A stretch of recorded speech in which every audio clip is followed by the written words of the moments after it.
The Jesus Trilogy, Book 2, Then There Were Two, Chapter 50. The highway was long, a 2-week ride back to Tashkent, but Nathaniel couldn't believe how fast it went. His head was spinning as he rode his camel. He could see the city in the distance some 2 miles away. The weather was good, sunny and not too warm. He made it to Tashkent a day early. Joe Camel was in tow, as were the two other pack camels. Joe had a heavy load of Persian rugs and kosher meat. Both would sell quickly in the markets, as there were a large number of Arabs and Hebrews living in and around Tashkent. In addition, Nathaniel carried one other small item. It was a 2-carat diamond ring. He had finally decided the time was right. He couldn't live without Shandera anymore. He wasn't sure where they would live. He had saved enough to allow him to cut back to half-time on his work. He would travel 1 month and take the next month off. Maybe Shandera would even travel with him. There were dangers in such travel, but he needed her with him. He pulled the ring box out of his pocket. It glowed brilliantly in the morning sun. A half-mile behind him was another caravan. Maybe he left it in Jerusalem, the rider said. I tell you, I ransacked every inch of his place. I even broke the china. I tell you it wasn't there. What about Damascus, his apartment? I tell you again, I went through that too. Everything. No money, no diamond. Well, I've got to get both of those properties within the month, or we'll be in trouble. No, we won't have any more trouble. We'll be dead. Very dead. Comrade, how do you know the dead don't have trouble? Confounded man, we've got to concentrate on the living, not the dead. The Roman SL officer said. His traveling companion, an officer from Herod's court, drove the SL man crazy, but they had to stick together on this one. Orders from Caesar himself. Caesar wanted the money and the diamond.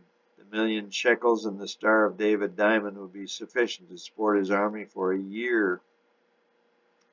Hence the urgency. Caesar's coffers were rapidly running dry. Economic collapse would quickly follow if that happened. Caesar's power was concentrated in his army. No army, no power, no Roman Empire. No one in all the world really wanted that, as it would most surely lead to the barbaric chaos. An economic and social disaster would turn the known world upside down. The world economy was at an all-time high, and no one wanted to upset that apple cart, even if the hated Romans were responsible.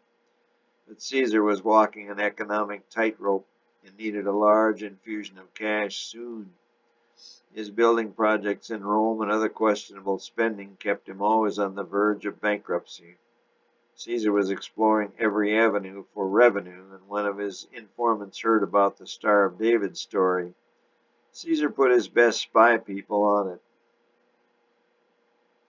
Nathaniel went through the checkpoint and headed down Miracle Mile, a wide grin on his face.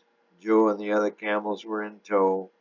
As Nathaniel came upon Mr. Song's market, he paused to speak to Mr. Song for a few minutes. Then Sing Song came out in a pretty red silk dress. She nearly made him forget about Shandera again. He did not see the two officers disguised as merchants pass him by. After about 15 minutes, he pulled away from the designing Sing Song and the conniving Mr. Song. He headed out to Shandera's place. As he neared her door, he felt in his pocket. The ring was still there. He went up to the white door and knocked. There was no answer, and within a few seconds, he knocked again. He looked to the left and saw two merchants talking to one another. They stood on the street corner next to two camels. He knocked once more, then turned the brass doorknob. It opened, and he stepped inside. His face turned sheet white as he surveyed the room. It had been ransacked to the point that nothing stood on anything else. Who could have done this? He wondered aloud. He looked around at the mess, shaking his head. He went into the kitchen, stepping over the debris. Then he saw it. It was Shandera's dainty foot, lying under a pile of rubble. He knelt down. It was warm. He quickly pulled off the rubble. His love was lying face down. He shook her, calling her name, but she did not respond. He quickly rolled her on her back and felt for a pulse, but there was none. Then he put his face close to hers, but he felt no breath. He let out a shrill scream. The two men from outside came running in. "What's the matter?" one yelled. "My Shandera, she's dead. Someone—" His voice broke. "I'll get the police," the other man said, and ran out. The other waited. Nathaniel buried his lips on his still warm but lifeless lover. The police soon arrived, and the two men from the street corner left together. As they walked out, Nathaniel, who had extricated himself from Shandera, looked up to thank them for their help. As his words came out, he caught a glimpse of the unmistakable SL logo visible through a tear on the man's sleeve. Despite Nathaniel's tears, anger began to well in his heart. He realized all too clearly what had just happened. Those two men were after something. They must have been following him, maybe even from Jerusalem. He was blind to it all. Now that blindness had cost him his love. He was powerless in this situation. He could not take action against the SL, but he would remember. He vowed he would do whatever it took to avenge his love. The funeral was 2 days later. Nathaniel had gone through Shandera's things. She had no living relatives, so he packed up her belongings and took them over to Mr. Song for storage. He was now keenly aware of everyone around him. The two men who he suspected of killing Shandera were at the funeral. Though they kept their distance, he noticed that at least one of them was always watching him. The next morning, Nathaniel went over to Mr. Song's market. Sing Song immediately came out and gave him her sensuous smile, seemingly oblivious to the recent events. "Mr. Song, I need your help." "Anything you may wish is what I will do." He gestured toward his beautiful daughter when he spoke. I need you to help me disappear." "Mr. Song, very good, but maybe asking too much." "No. 2 men are following me, and I need to get free from them." "Oh," Mr. Song thought. "No problem. I will take care for you." Mr. Song escorted Nathaniel into the bathroom. "You wait here," he ordered. As he waited, Sing Song entered the bathroom and shut the door behind her. "So sorry about your loss," she said. "Sing console you, make you feel good again." She put her arms around him and kissed him on the lips.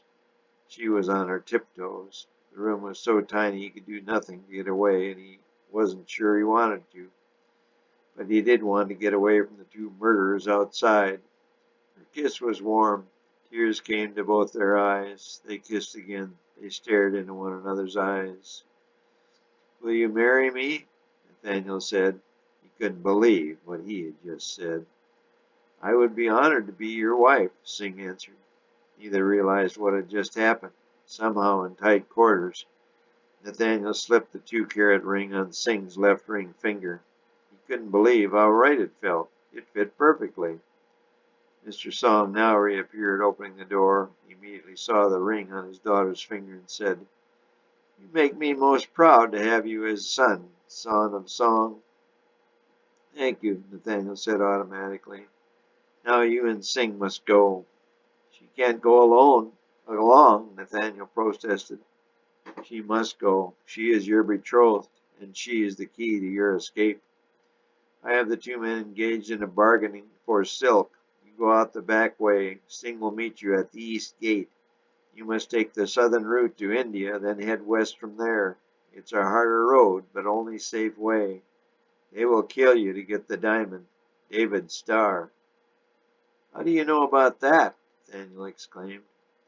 "Song know many things.